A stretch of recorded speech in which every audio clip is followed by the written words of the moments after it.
Oi, meu nome é Jorge Cruz, eu sou professor de matemática. E hoje nós estamos resolvendo algumas questõezinhas aqui para aplicar o que a gente aprendeu de conceitos durante esse período aí das videoaulas de geometria analítica. Então aqui a gente vai aplicar alguns conceitozinhos. Bora ler a questão? Um ponto P, X, Y. Se o ponto é um ponto, então obviamente ele vai ter a coordenada X e a Y, né? Descreve uma trajetória no plano cartesiano, ou seja, ele está em movimento. Eu quero que você consiga imaginar isso. Que quando ele diz que ele descreve uma trajetória, você na sua mente, você imagina um ponto caminhando no plano cartesiano, quase como se você estivesse vendo aqueles radares daquele navio, né? Tem uns filmes americanos, acho que até brasileiro já deve ter também, onde tem aquele pontinho no radar, que o radar vai fazendo um círculo, né? Ele vai contornando um círculo, aí vai apitando e o pontinho vai só caminhando. Espero que você tenha imaginado isso, porque é basicamente isso que eu imagino quando ele diz que um ponto está fazendo uma trajetória no plano. Tendo sua posição a cada instante, t, né? O instante é o t é o tempo, dada pelas equações. Nesse caso ele diz que o t é maior ou igual que zero, justamente porque o tempo é do inicial para o mais infinito. Né? Não tem tempo negativo aqui nessa situação. Nós estamos trabalhando com tempo. Tempo 0, tempo 1, tempo 2, que é a cada segundo ele se movimentando. Então ele começa no 0 e vai parar, não sei ainda, não terminei de ler a questão. Mas dadas pelas equações, a posição dele vai ser dada por essa equação: x igual a 2t, y igual a 3t menos 2. Isso significa que cada vez que você tiver um tempo diferente, você vai substituir o valor do tempo aqui e vai determinar qual é a posição dele. Por exemplo, t do t10, vamos supor, né? Tempo 10, o 10º segundo. Significa que ele vai estar em que posição? No x igual a 2 vezes 10, y igual a 3 vezes 10 menos 2. Ele vai estar na posição 20, 20, T10, só dar um exemplo. T10 vai estar na posição 20, que é 2 vezes 10, e 3 vezes 10 menos 2, 28. 20, 28. Ele vai estar nessa posição. Continuando. Então, a equação, as equações aqui, elas vão te dizer qual é o posicionamento correto do ponto.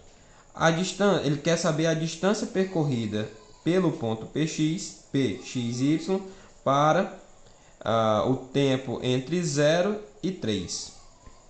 0 menor ou igual que t, t menor ou igual que 3. Ou t maior ou igual que 0 e t menor ou igual que 3. Significa dizer o quê? Que ele quer saber... Vamos só fazer um esboço aqui. Só fazer um esboço. Digamos que o tempo 0 está aqui. O tempo 1 está aqui. O tempo 2 está aqui. O tempo 3 está aqui, vamos supor. Aí ele vai querer te perguntar qual é a distância entre o t do 0 e o t do 3, né? Qual é a distância percorrida nesse ponto em relação ao primeiro, que é o t0, ao último, que é o t3. Calma, que vai dar certo. Você já viu que você vai ter que calcular através da fórmula da distância, né? Distância entre dois pontos. O ponto inicial t0 e o ponto final t3. Então, eu preciso substituir o 0 e o 3 dentro dessas equações para que eu possa ter a localização de cada um. É isso que eu vou fazer. Então, para t0, t igual a 0. Então, nós teremos x igual a 2 vezes 0, que é 0. Y, vou colocar y x0, y0, tá? 3 vezes 0 menos 2, que vai dar menos 2. Ou seja, o t0 ele é o ponto 0 e menos 2. Olha que legal, né? Agora eu vou direto para o t3. Não vai fazer diferença eu ficar calculando para t igual a 3. Não vai fazer diferença eu ficar calculando t1 e t2. Eu só perder tempo, porque ele quer saber a distância do inicial para o final, o deslocamento, né? Na física ele diria deslocamento. Então, x do 3, do t3, vai ser igual a 2 vezes 3, que é 6. E o y do 3 vai ser 3 vezes 3 menos 2, que é 7. Então, o t3 ele é 6 e 7, tá bom? Acho que deu para entender, né? Eu fiz o esboço aqui, foi só um esboço imaginário, mas se a gente fosse fazer no plano mesmo, seria 0 e menos 2, então estaria aqui no menos 2 do y, e 6 e 7. A gente supor que 6 está aqui e o 7 está aqui, então seria mais ou menos por aqui. O que ele quer é essa distância, tá bom? Que é essa distância aqui. Então vamos lá para formular a distância, né? Porque a gente já perdeu muito tempo. Então a distância do T0 até o T3 é igual a raiz quadrada do T do 3, 6, menos, aliás, o x do 3, 6, menos o x do 0, que é 0, 6 menos 0, ao quadrado, mais 7 menos menos 2. Então, 7 menos 2 ao quadrado. Então, a distância de T0 até T3 é igual a raiz quadrada de 6 ao quadrado de 6. Mais, aqui 7 menos com menos dá mais, 2, 7 mais 2 dá 9. 9 ao quadrado dá 81. Certo? Então, D do T do 0 até o T3 vai ser a raiz quadrada de 7, 117. Professor, pois é, jovem. Se você for daquelas pessoas que até entende o conteúdo exposto naquele momento, beleza. Mas aí tem um problema, você tem que saber também o que vem para trás, o que foi deixado para trás, né? Muita gente aprende a gostar da matemática, acha um assunto legal e aí depois percebe que você precisa muito de assuntos anteriores. Aí é o que desestimula, porque você não sabe quase nada. Então, minha sugestão é essa. Se você aprendeu um conteúdo novo de matemática e gostou, beleza, que maravilha. Mas se eu fosse você, revisava conteúdos anteriores, porque é assim que a gente aprende, viu? A raiz de 117, muita gente perguntaria dizendo assim, professor, posso deixar a raiz de 117? Aí nesse caso aqui, eu diria não, porque essa questão é de uma universidade, então ela tem letra A, B, C, D e E. Nunca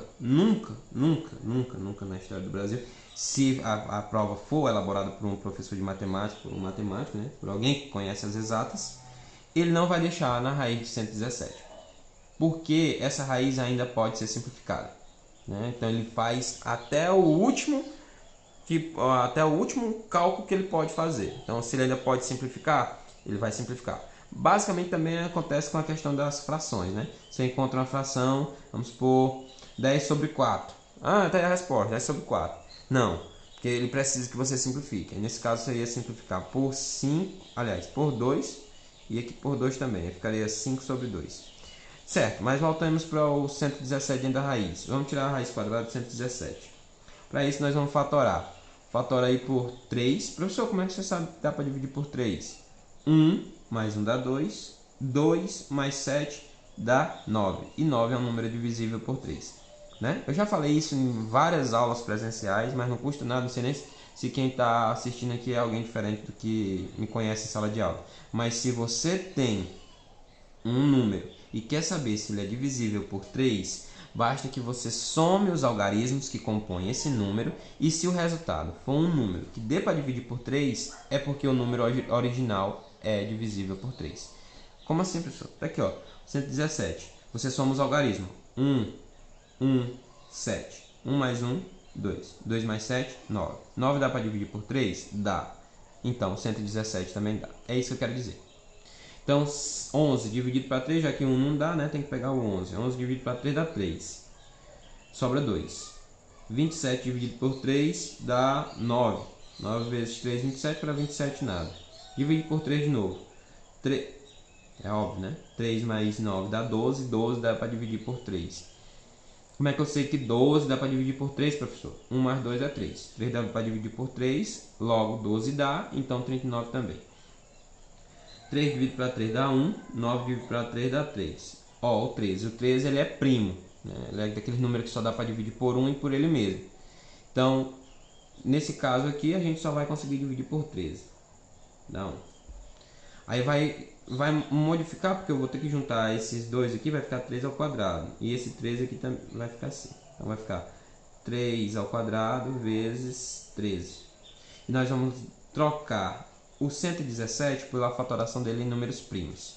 Então, a raiz de 117 é a raiz de 3 ao quadrado vezes 13.